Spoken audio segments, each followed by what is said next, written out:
Today, I will show you how to fix the PlayStation Network is currently busy error.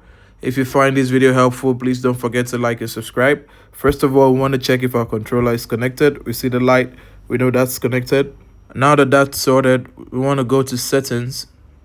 When we navigate to the far right, we go to settings and we go to network. On the network, we're going to go to view PlayStation network status.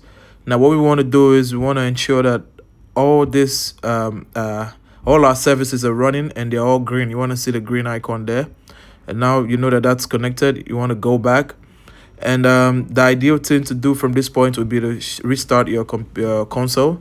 So let's restart the console. Once we restart the console, we want to check the internet connection on the console and ensure that it's running all right, because most of this problem has to do with the internet connection. We go to settings, we go to network, we go to test internet connection. Once we test the internet connection, what we are concerned about is internet connection and PlayStation network signing. Once we see those two being successful, we are good. If not, we need to go back to settings and then set up internet connection. We choose our Wi-Fi connection, press the option button, forget the network, and then reconnect again. If you find this video helpful, please don't forget to like and subscribe. Until the next one, see ya.